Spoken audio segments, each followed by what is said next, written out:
다같이 사도신경 고백함으로 사순절 셋째 주일 예배를 드리겠습니다. 전능하사 천지를 만드신 하나님 아버지를 내가 믿사오며 그 외아들 우리 주 예수 그리스도를 믿사오니 이는 성령으로 잉태하사 동정녀 마리아에게 나시고 본디오 빌라도에게 고난을 받으사 십자가에 못 박혀 죽으시고 장사한 지 사흘 만에 죽은 자 가운데서 다시 살아나시며 하늘에 오르사 전능하신 하나님 편에 앉아 계시다가 저리로서 산 자와 죽은 자를 심판하러 오시리라. 성령을 믿사오며 거룩한 공회와 성도가 서로 교통하는 것과 죄를 사하여 주시는 것과 몸이 다시 사는 것과 영원히 사는 것을 믿사옵나이다. 아멘. 찬양과 감사를 주 여호와께 돌립니다. 사순절 세 번째 주일 우리에게 주시어서 주님의 고난을 묵상하고 오늘 저희들에게 문득문득 찾아오는 여러가지 고난과 시련들도 능히 지혜롭게 감당할 수 있는 저희 성도들이 되기를 원합니다. 속하여 저희는 모든 성도들 이날도 사모하는 마음들로 주시고 주의 나라를 위하여 시간과 몸과 물질과 헌신하고 또한 희생하는 모든 종들의 손길들을 위로하시고 저들에게 크신 은혜로 덧입혀 주옵시기를 원합니다. 고난과 여러가지 어려운 상황 가운데 있는 주변에 있는 사람들을 우리가 소식들을 듣습니다. 전쟁과 지진과 경제적인 압박과 정치적인 고통으로부터 아직도 해방되지 못한 많은 백성들을 주님이 회복하여 주시고 치유하여 주시고 건져 주옵시기를 원합니다. 오늘도 저희 사랑의 교회에 속한 모든 성도들 가정마다 지금까지 인도해 주신 주의 은혜를 기억하고 우리의 남은 삶이 더욱 복된 삶이 되게 하시고 고국을 떠나서 머나먼 이국 땅에 저희들이 살아갈 때에 외롭지 않게 하시고 어려움을 당할 때에도 낭망치 않고 주를 바라보고 의지하는 강건한 믿음의 사람들로 세워 주옵시기를 원합니다. 성도들의 가정에 허락한 자녀들 믿음 안에서 잘 자라가게 하여 주시고 또한 성도들에게 허락한 기업들이 창대케 되는 은혜를 주옵시기를 원합니다. 2023년 우리에게 주셔서 이 한 해도 큰 소망을 가지고 우리에게 주어질 하나님의 기적을 경험할 수 있는 해가 되기를 원합니다. 몸된 교회 진리 위에 세워진 교회로서 선교의 사명을 가지고 그리고 사랑을 실천하는 이 교회의 사역을 끝까지 잘 감당할 수 있기를 원합니다. 오늘 1부, 2부 예배와 어린 자녀들의 예배를 주님이 지켜받아 주옵시기를 원하오며 또한 예배 이후에 우리 재직회 모임 후에도 함께 하시고 주의 몸된 교회를 섬기는 재직들에게도 은혜를 더하여 주옵소서. 섬김의 기쁨을 더하여 주옵소서. 출타 중에 있는 성도들 어느 곳에 있든지 함께 해 주시고 저들이 주님과 동행하는 귀한 믿음 가운데 살아가기를 원합니다. 부족한 종 오늘도 세워 주시사오니 오늘 이 시대에 합당한 말씀으로 충만케 채워 주옵소서. 예수 그리스도 이름으로 기도드리옵나이다. 아멘. 하나님의 말씀은 구약 레위기 3장 1절에서 5절 말씀 함께 교독하겠습니다. 사람이 만일 화목제의 제물을 예물로 드리되 소를 드리려면 수것이나 암것이나 흠 없는 것으로 여호와 앞에 드릴지니 그 예물의 머리에 안수하고 해망 문에서 잡을 것이요 아론의 자손 제사장들은 그 피를 제단 사방에 뿌릴 것이며 그는 또 화목제의 제물 중에서 여호와께 화제를 드릴지니 곧 내장에 덮인 기름과 내장에 붙은 모든 기름과 두 콩팥과 그 위에 기름 곧 허리 쪽에 있는 것과 간에 덮인 끝풀을 콩팥과 함께 떼어낼 것이요 아론의 자손은 그것을 제단 위에 불에 있는 나무 위의 번제물 위에서 살을 지니 이는 화제라 여호와께 향기로운 냄새이라. 아멘. 구약에는 크게 5 종류의 제사가 있습니다. 이를 5대 제사라 부르는데 번제, 속죄제, 속건제, 화목제 그리고 소제입니다. 이 중 첫 번째부터 4번째까지는 동물을 잡아서 드리는 제사이고 마지막 5번째 소제는 식물로 드리는 제사입니다.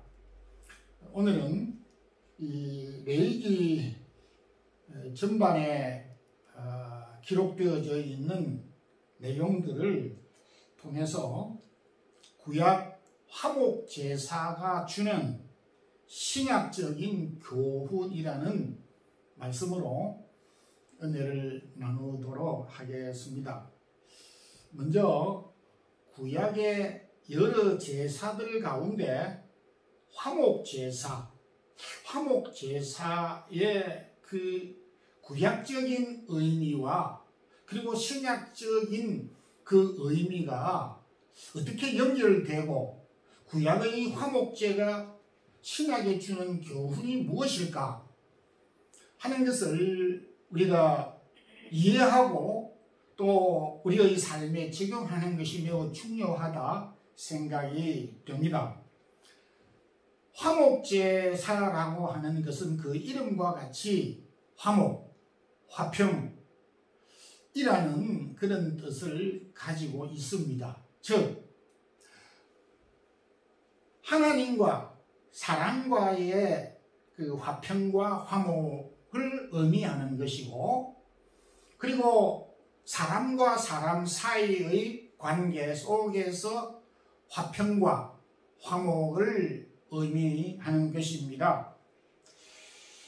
보통 이 화목제를 드릴 때는 짐승을 모든 다른 제사도 그러하지만은 제물을 드렸는데 화목제물의 그 특징은 주로 짐승 중에서 가장 큰 소를 제물로 드렸습니다. 반면에 번제도 소를 드리는 경우가 있지만 일반적으로 양과 염소를 제물을 드렸고 혹 사정과 형편이 여의치 못해서 양이나 염소를 드릴 수 없는 그런 경우에는 비둘기를 번제로 드리도록 하였습니다. 그런데 번제와 이 화목제의 그 차이점 가운데 번제는 그 제물이 크든지 적든지를 막론하고 모든 제물을 불태워서 하나님께 드리는 것입니다. 그 제물 가운데 단 한 톨이라도 사람이 먹거나 취하거나 소유할 수 없는 그런 특징이 있습니다. 번제의 의미는 1장 4절에서 밝힌 바대로 속죄 제물이라 라고 하는 그런 뜻을 가지고 있습니다. 사람이 하나님 앞에 범죄하였을 때에 그 죄를 용서함 받기 위하여 드리는 제사다. 그렇게 이해하면 되겠습니다. 신약적인 의미로 번제는 예수 그리스도께서 십자가의 피를 흘림으로 우리의 죄와 허물이 용서함 받았다는 그런 의미를 담고 있다는 점에서 신약적인 번제는 예수 그리스도께서 단번에 십자가를 통해서 제물이 됨으로 우리의 죄가 용서하다는 것입니다. 그에 비해서 화목제는 하나님과 사람, 또 사람과 사람 관계에서 화목과 화평을 위한 제사로서 제사를 드리고 난 다음에 제물을 드렸던 이 음식은 번제와는 달리 그 음식들을 서로 나누어서 먹은 것입니다.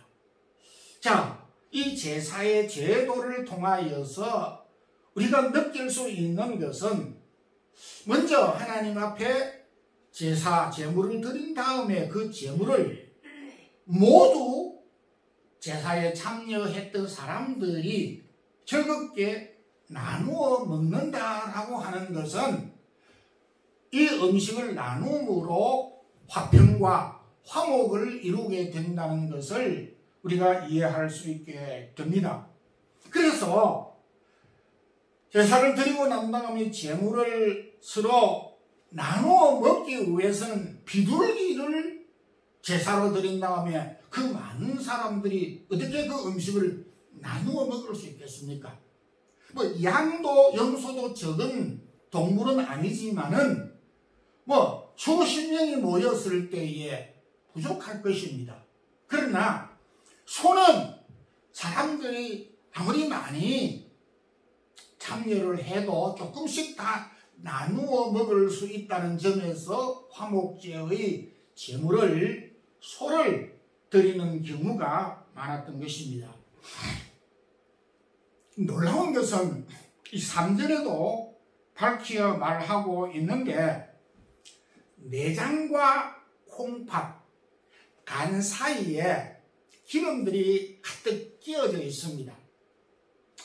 우리가 요즘도 뭐 고깃간에서 고기를 사면 그 고깃간에서 고기를 좋은 고기를 주는 경우도 있고 또 기름이 많이 섞인 고기를 주는 경우가 있습니다.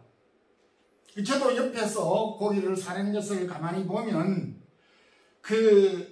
여기 계시는 아주머니들이 기름이 많을 때는 그때 달라고 그리고 기름 없는 것을 선호하는 그런 경향이 있고 저희 집 사람도 고기를 사가지고 와서 그래도 기름이 많이 남아있기에 집에서 일일이 그 기름을 떼내는 것을 제가 본 적도 있습니다. 그런데 화목 제사를 드릴 때는 제물을 잡은 다음에 내장과 콩팥과 간 사이에 있는 기름을 다 떼내가지고 이것을 먼저 불로 태워 번제로 하나님 앞에 올려드렸습니다.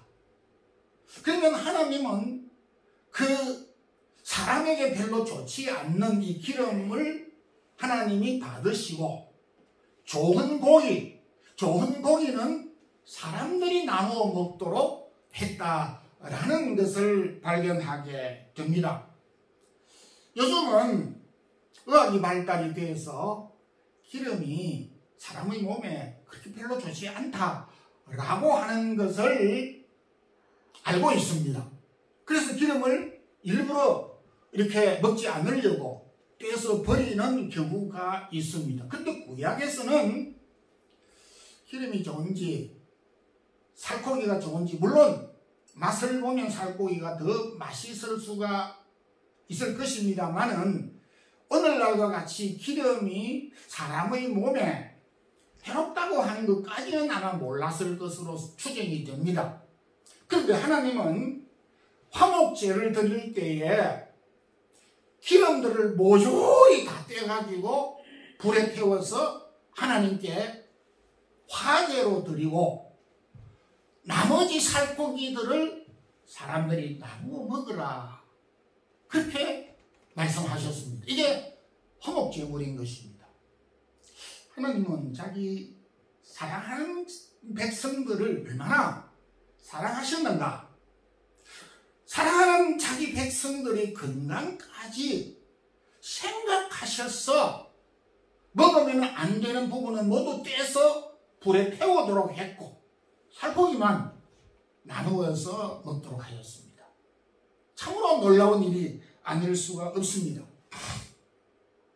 제가 이 말씀을 준비하면서 한국에 내가 가보지는 않았지만은 등심, 소 등 위에 있는 그 가장 소 부위 중에 비싸고 맛있다고 하는 소 등심 600g, 우리 한국으로 하면 한 근 600g 얼마 하는지 제가 가격을 들어가서 살펴보았는데 한국 현재 돈으로 13만 원 정도 내외를 하고 있더라고요.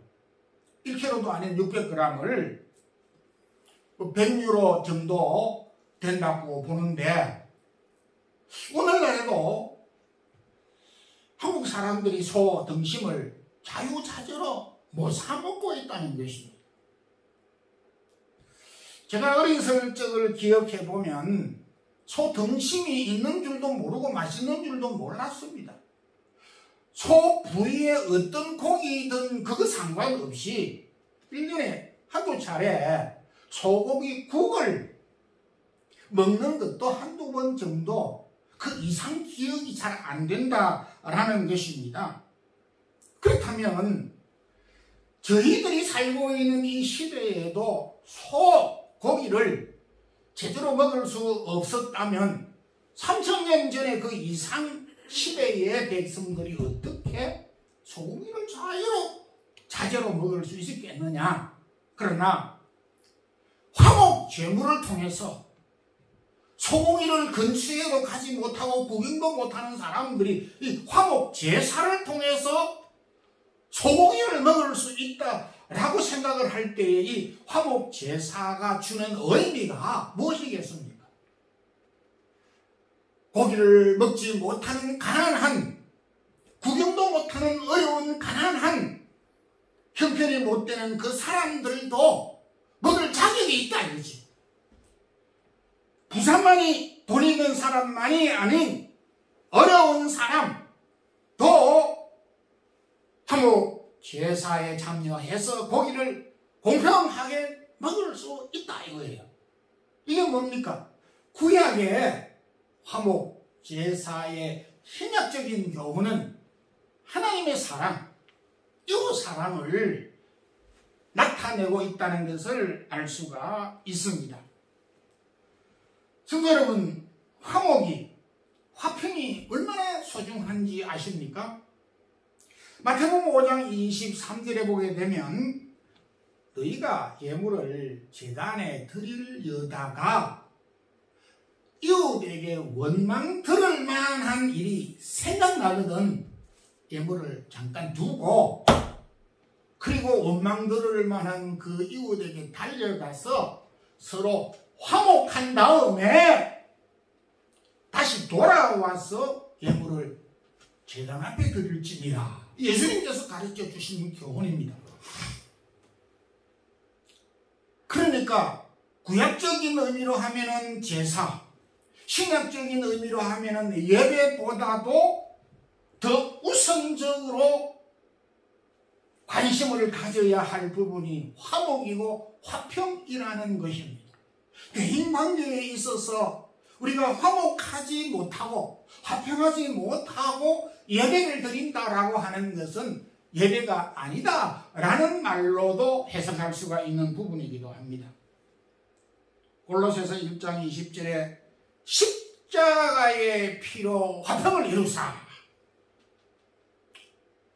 우리 예수님이 하나님과 우리와의 대인관계의 화목과 화평을 위하여서 십자가에 돌아가셨다는 것입니다. 그 화평과 화목의 가치는 예수님이 십자가에 피 흘려 돌아가신 배경이 있다는 점에서 화평과 화목을 깨는 것은 예수님을 다시 한번 십자가에 꽁꽁 못을 박는 것과 다를 바가 없다라는 것을 우리에 보여주고 있는 것입니다. 주님께서도 마태복음 5장 9절에 화평케 하는 자는 하나님의 아들이라 일컬음을 받을 것이요 라고 말씀을 하셨습니다.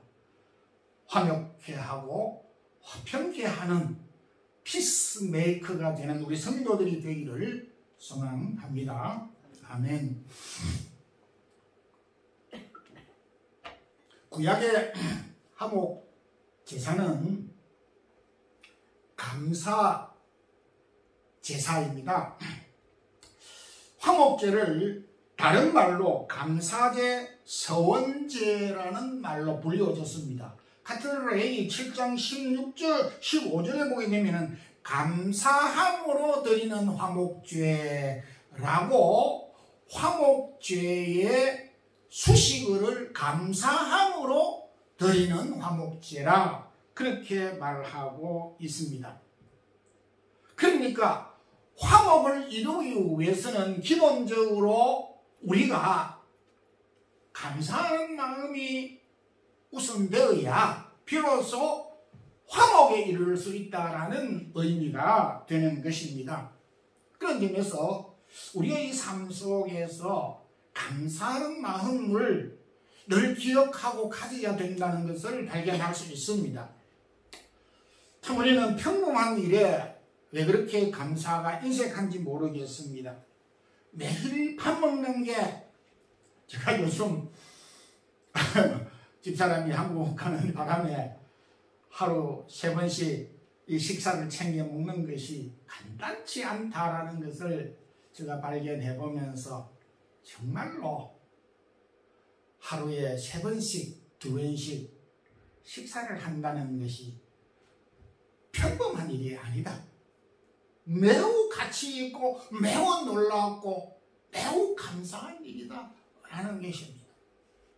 저도 지난 1년 전쯤에 몸이 허리가 좋지 않아서 걷는 것을 잘 못했는데 지금도 완전치는 않지만은 1시간 정도 걷는 것은 지장이 없을 정도로 요즘도 조금씩 운동을 하고 있습니다만은 이 걷고 다닌다는 것, 제 발로 걷고 다닌다는 것, 이게 그냥 주어지는 것이 아니라는 것을 제가 절실하게 느끼고 있습니다. 병원에 가보면 제 발로 걷지 못하고 휠체어를 탄 환자들이 많고 제대로 음식을 먹지 못하는 사람들이 부지기수인 것입니다. 감사는 우리의 마음에 화평을 이룰 수 있는 근원이 된다는 점에서 화목제사는 감사제라 불려졌던 것입니다. 그리고 또 다른 별칭은 서원제라는 말로 화목제사의 이름을 붙였습니다.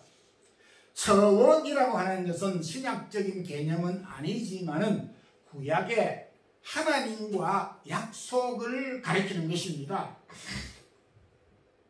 여러 구약의 서원들이 있지만은 야곱도 삼손도 서원을 하였지만은 그 중에 한나, 믿음의 사람 한나가 자녀를 갖지 못함으로 마음이 얼마나 고통을 받았는지 모릅니다. 그래서 하나님 앞에 약속을 했습니다. 하나님 나에게 자녀를 주옵소서. 이 자녀를 주신다면은 이 자녀를 하나님에게 온전히 바치겠습니다. 라고 하는 서원을 하였습니다. 이건 약속인 것입니다. 근데 하나님은 이 한나의 간절한 기도를 들으셨고 그 기도로 아들을 낳았는데 그가 바로 위대한 사람 사무엘이었습니다. 그 온전히 바쳤습니다. 서원계는 오늘날 신약적인 개념으로 설명을 하면 우리가 하나님 앞에 기도하고 난 다음에 하나님께서 그 기도에 응답을 주신 것을 의미한다고도 이해할 수가 있습니다. 우리가 교회 생활을 하면서 종종 개인적으로 공적으로 하나님과 약속을 하는 그런 경우가 있습니다. 개인적으로는 기도할 때마다 우리가 그 약속을 하는 경우도 있습니다.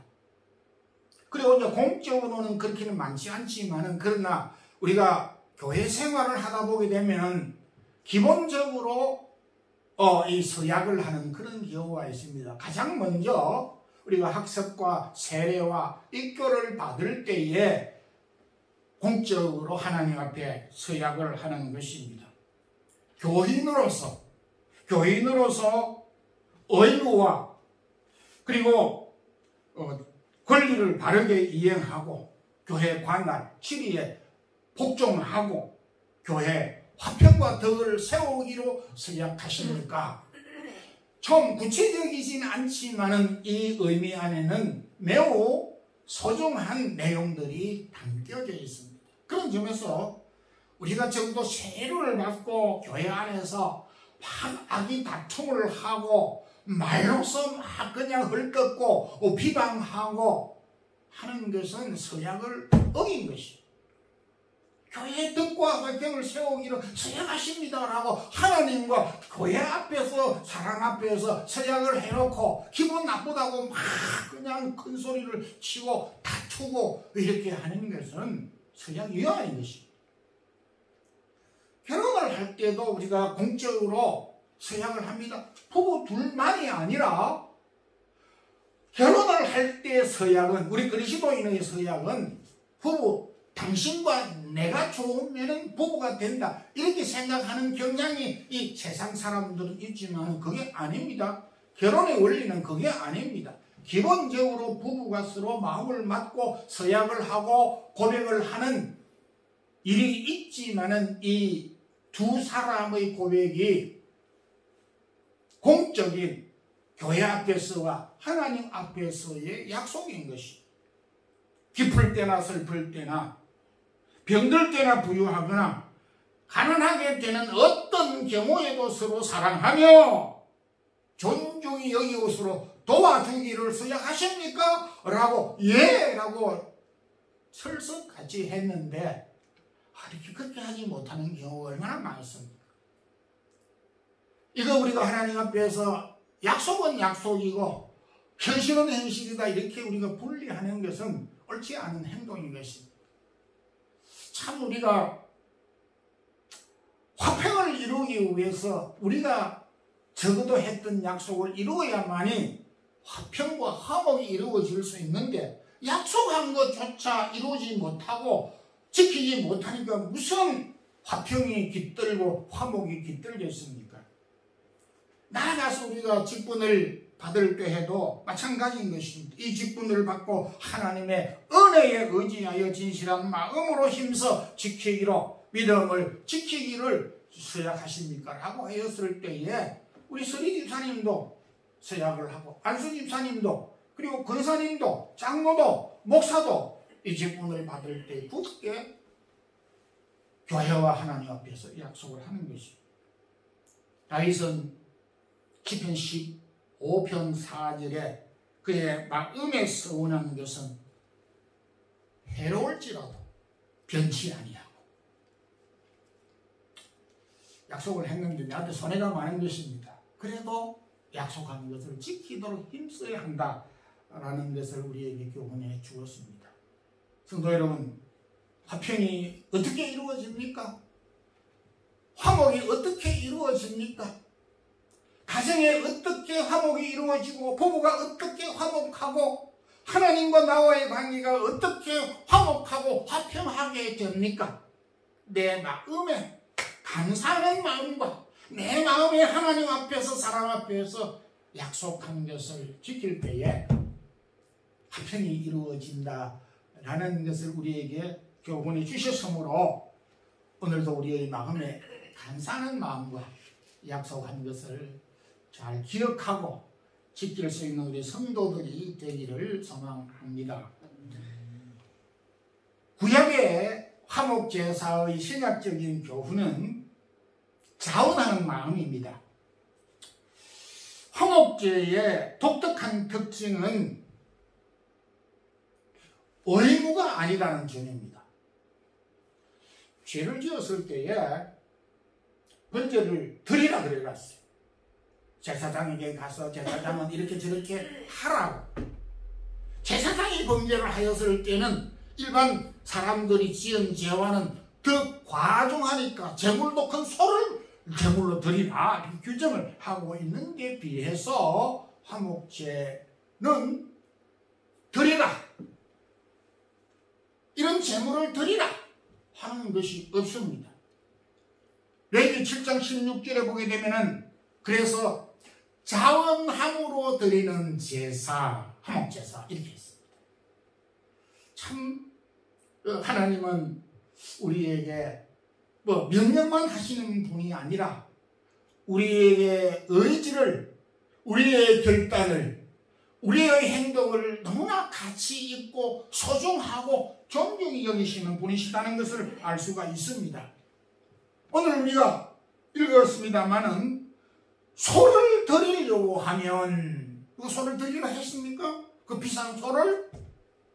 근데 6절에 화목제의 제물이 양을 드리려면 12절에 예물이 염소이면은 화목제물로 드릴 것인지 말 것인지에서부터 화목제물을 드릴 때에 소를 드릴 것인지 양을 드릴 것인지 염소를 드릴 것인지 그건 드리는 본인이 알아서 선택해야 한다라는 것을 말씀하고 있습니다. 참 우리에게 주신 자유의지, 우리의 이 의지가 매우 소중하다는 것이, 잘 사용할 때에 참 자유의지, 자유롭게 자율적으로 하는 이 행동이 얼마나 파워가 있고 위력이 있고 영향력이 있고 위대하다라는 것입니다. 억지로 하는 것이라든지 시켜서 하는 일은 단회적이라고 밖에는 볼 수가 없습니다. 성경에도 그렇게 말씀했습니다. 품삯을 받고 일하는 사람이 무슨 공로를 받으려고 생각할 수 있느냐? 그 공로가 아니다. 그거는 당연한 것이지. 일한 만큼 일을 해주고 돈을 받으면 끝. 뭐 일을 잘 하더라.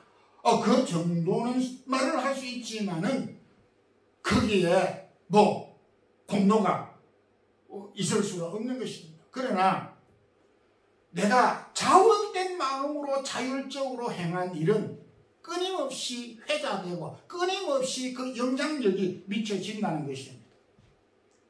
우리가 잘 아는 솔로몬은 참 지혜로운 사람입니다. 그는 하나님이 요청도 안 했는데 1천 번제를 드렸습니다. 역대하에 보게 되면은 1천 제물을 드렸다. 그래서 1천 번제라 그렇게 말을 하고 있는데,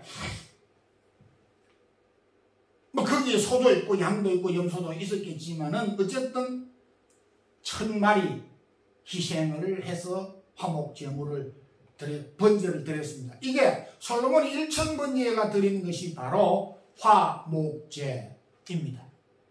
자원에서 드린 것입니다. 그래서 하나님도 감격하여서 무엇을 줄고 말해봐 다 주겠다. 솔로몬이 지혜를 구했고 부귀 영화를 구하지도 않았던 것도 하나님이 주셨음을 보게 됩니다.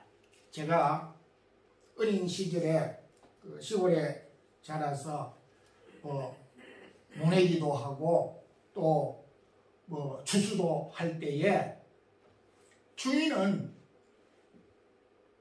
밥 먹을 겨를이 없습니다. 해가 뜨든지 해가 지든지 상관없이 일이 있으면 일 따라서 그냥 주인은 시키지도 않는데 그냥 일밖에 모릅니다.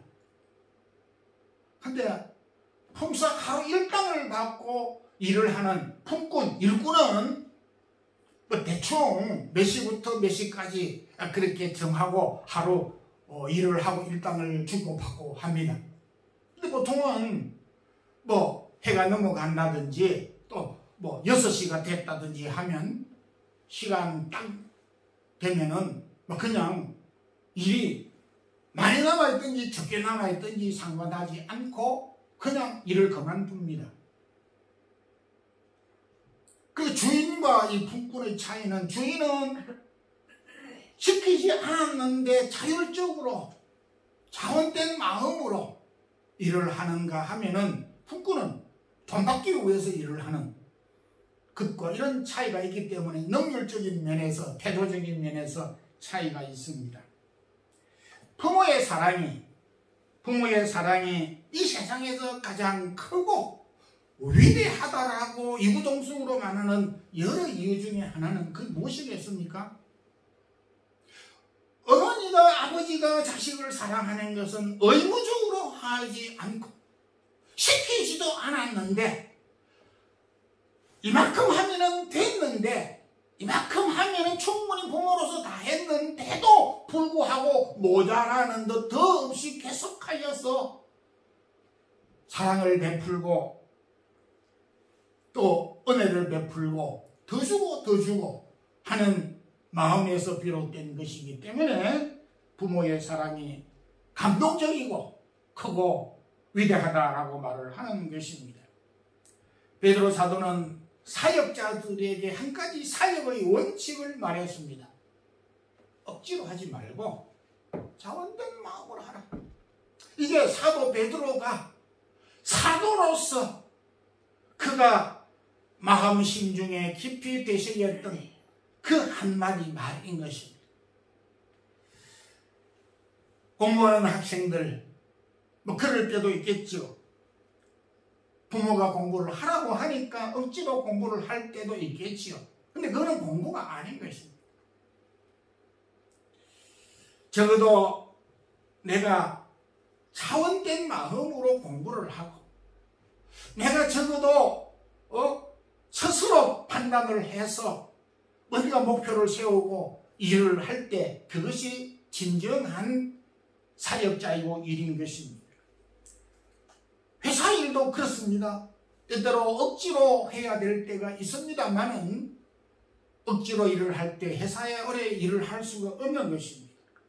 믿음의 생활도 마찬가지인 것입니다. 누가 하라 해서 하고 말라 해서 그만두는 게 아니라 상황이 주어지든지 우리에게 그렇지 않든지를 막론하고 하나님께서 우리에게 주신 은혜의 마음을 가지고 이렇게 섬기고 봉사하는 자원된 마음, 이것이 바로 구약의 화목제사의 신약적인 교훈인 것입니다. 고린도후서 9장 7절에 즐겨하는 자를 하나님은 기뻐하신다. 두말할 나위가 없는 말씀입니다. 결론적으로 말씀을 맺고자 합니다. 구약의 화목제사는 그 나름대로 의미가 있습니다. 하나님과 우리 인간과의 화평과 화목을 위해서, 공동체 개인과 개인과의 관계에서 화평과 화목과 사랑의 관계를 유지하기 위해서 화목제사를 드렸습니다. 신약도 마찬가지인 것입니다. 이웃사랑이 구약의 화목제사입니다. 감사하는 삶이 우리는 매일 하나님 앞에 화목제사를 드리는 것이나 마찬가지입니다. 자원하여서 행하는 이 모든 일은 구약의 제물을 하나님 앞에 드리는 화목제사와 동일하다라는 것입니다. 감사하는 마음, 이웃사랑, 감사하는 마음, 자원된 마음은 황소를 드리는 것보다 더 위대한 제사라는 사실을 우리에게 교훈해 주고 있습니다. 다시 한번 공동체의 이웃사랑과 감사하는 마음과 자원된 마음으로 우리가 믿음의 생활을 잘 감당하는 성도들이 되기를 주님의 이름으로 축원합니다. 기도드리겠습니다. 주님 감사합니다.